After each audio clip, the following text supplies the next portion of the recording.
इस्लामी मुल्कों में एक मुल्क है जिसका नाम है कतर। आखिर वो हमेशा अमीर रहने वाला क्यों है?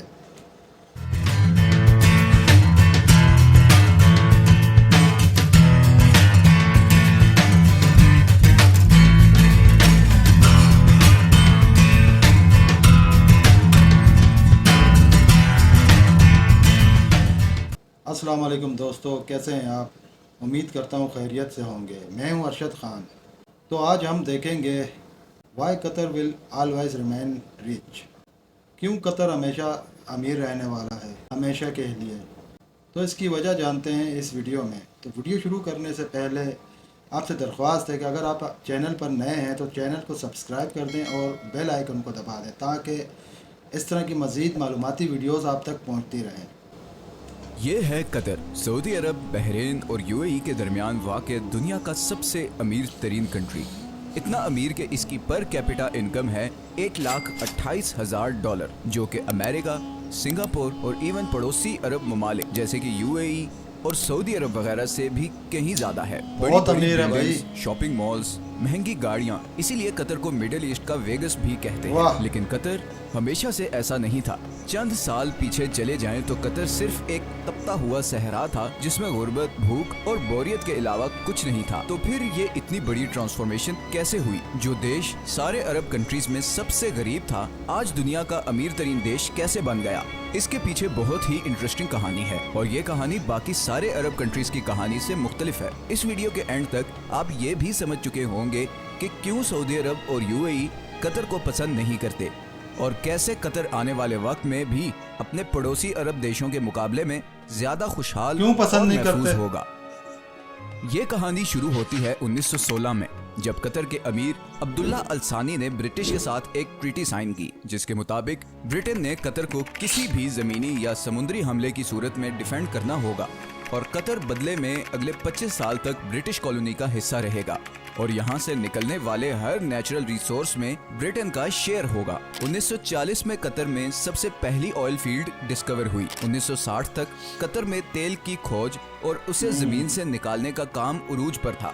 तेल ही असल वजह है अमीरी की। आहिस्ता आहिस्ता बदलने शुरू हो चुके थे, मगर अभी भी कोई बहुत ज्यादा तब्दीली नहीं आई थी।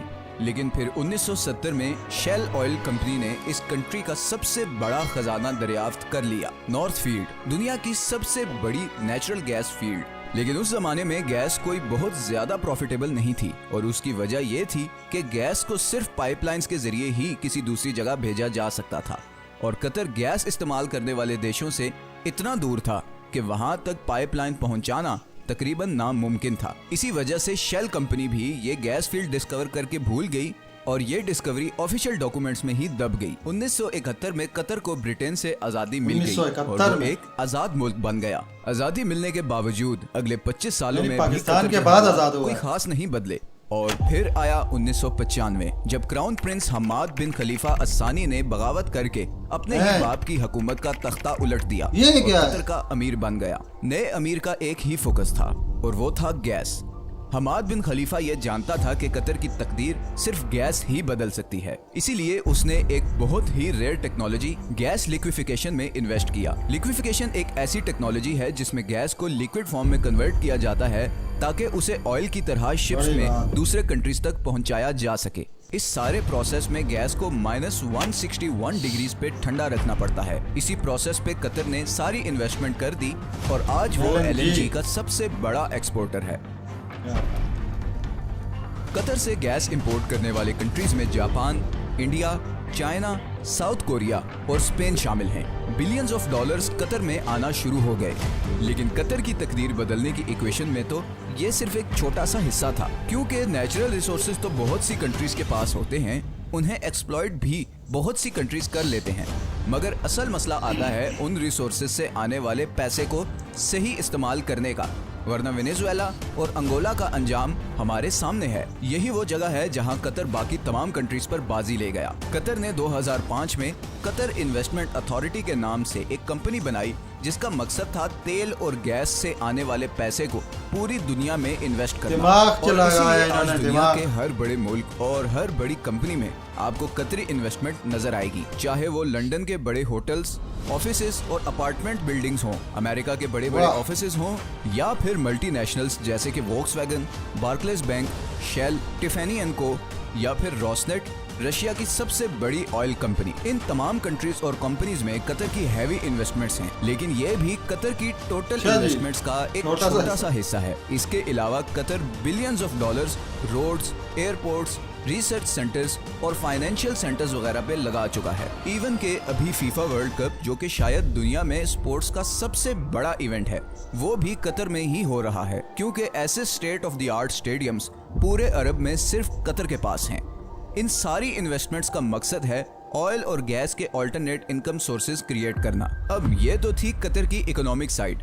दूसरी तरफ इंटरनेशनल पॉलिटिकल इन्फ्लुएंस हासिल करने के लिए कतर ने दुनिया का सबसे बड़ा अरब मीडिया नेटवर्क शुरू किया, अल जिसे जज़ीरा आज टीवी। हम अल जजीरा के नाम से जानते हैं। असल में बहुत सालों तक कतर सऊदी अरब के कंट्रोल में था और नए अमीर खलीफा बिन हमाद ये अच्छी तरह जानता था कि अगर कतर ने दुनिया में एक मकाम बनाना है तो उसके लिए उसकी एक अलग से पहचान बहुत जरूरी है। पूरी दुनिया तक कतर की आवाज और उसका नैरेटिव पहुंचाने में अल जजीरा ने एक बहुत जबरदस्त रोल प्ले किया है।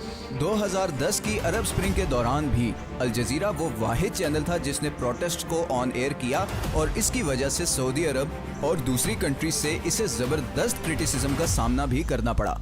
अल जजीरा का इन्फ्लुएंस इतना ज्यादा है कि 2017 में जब सब अरब कंट्रीज ने कतर का बायकॉट किया तो उसको खत्म करने के लिए जो सबसे पहली डिमांड रखी गई थी वो थी अल जजीरा को बैन करना।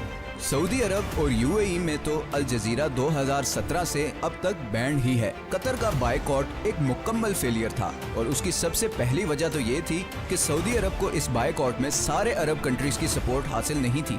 इवन कुवैत और ओमान भी इस बायकॉट का हिस्सा नहीं बने। दूसरा, कतर के ईरान और तुर्की से भी बहुत अच्छे ताल्लुकात हैं, जिसकी वजह से गो के सऊदी अरब और यूएई कतर से काफी नाराज हैं, मगर इंटरनेशनली सारे कंट्रीज कतर को एक न्यूट्रल स्टेट समझते हैं और इसीलिए पूरी दुनिया में सिवाय 6 कंट्रीज के किसी ने भी इस बायकॉट को सपोर्ट नहीं किया। कतर को गैस की वजह से एक और फ्यूचर एडवांटेज भी मिला है। ऑयल के बारे में तो बहुत से एक्सपर्ट्स कहते हैं कि 2030 नहीं तो मैक्सिमम 2040 तक वो इलेक्ट्रिसिटी से रिप्लेस हो जाएगा, मगर गैस के बारे में ऐसी कोई प्रिडिक्शन नहीं, बल्कि उल्टा गैस की डिमांड मुसलसल बढ़ती जा रही है। अभी रिसेंट रशिया यूक्रेन वॉर में रशिया की जानिब से गैस पाइपलाइन की ब्लॉकेज के बाद कतरी गैस की डिमांड 10 गुना बढ़ गई, क्योंकि अब यूरोपियन कंट्रीज भी गैस के लिए कतर से राब्ता कर रहे हैं और ये डील कतर को और अमीर बना देगी। 2022 में कतर की एनर्जी एक्सपोर्ट्स पहले ही $100 बिलियन क्रॉस कर चुकी हैं। तो कल को जब बाकी अरब कंट्रीज ऑयल रिप्लेस होने से परेशान होंगे, वही कतर को इस चेंज से कोई खास फर्क नहीं पड़ेगा। अब कतर में सब कुछ अच्छा भी नहीं है और रिसेंटली वहाँ पर लेबर क्लास की कंडीशन को लेकर काफी सवाल भी उठाए गए हैं, लेकिन स्टिल कतर बाकी अरब देशों के मुकाबले में काफी ओपन स्टेट है, जहाँ मीडिया की आज़ादी है, इकोनॉमिक कंडीशंस बेहतर हैं और फ्यूचर प्लानिंग भी होती है। आखिर में हम आते हैं उस खिते की तरफ जो शायद नेचुरल रिसोर्सेज से मालामाल है, इंडिया। मगर पॉलिटिकल डिफरेंसेस, पाकिस्तान वाला ही हाल और है, रिलीजियस लेकिन एक्सट्रीमिज्म पाकिस्तान की वजह से से इस बहुत वक्त बेहतर है। गुर्बत, भूख और बदअमनी का शिकार है।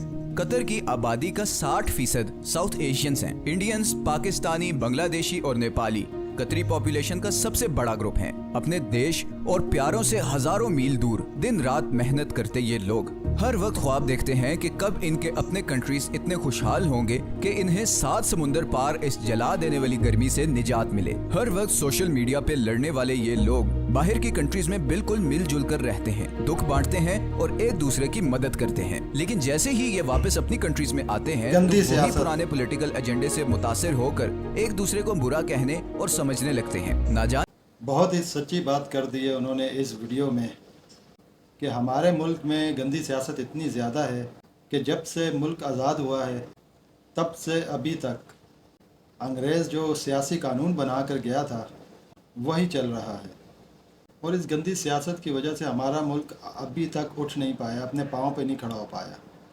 कतर में जो फीफा वर्ल्ड कप हुआ था पिछले साल, उसमें कतर ने उन तमाम कामों पर पाबंदी लगाई थी जो इस्लाम में हराम है या इस्लाम ने उनको करने से मना किया है, तो सारी मुस्लिम दुनिया के लोगों ने उनकी तारीफ़ की थी। काश हमारा मुल्क भी इतनी तरक्की कर ले कि हमारे लोगों को कतर या किसी भी ऐसे मुल्क जाकर तपती धूप की गर्मी बर्दाश्त करनी ना पड़े। लोग 7 समुंदर पार जाते हैं सिर्फ इसलिए कि जो पीछे उनका जो ख़ानदान है, उनके बीवी बच्चे, उनका पेट भर सके, उनके बच्चे पढ़ लिख कर कुछ बन जाएं। काश मेरा मुल्क भी तरक्की कर ले। तो ये थी आज की वीडियो। उम्मीद करता हूँ आपको पसंद आई होगी। अगर वीडियो पसंद आई तो चैनल को सब्सक्राइब और वीडियो को लाइक कर दें और बेल आइकन दबा दें ताकि आपकी और हमारी मुलाकात होती रहे। मिलते हैं अगली वीडियो, तक के लिए इजाज़त दीजिए। अल्लाह हाफिज़।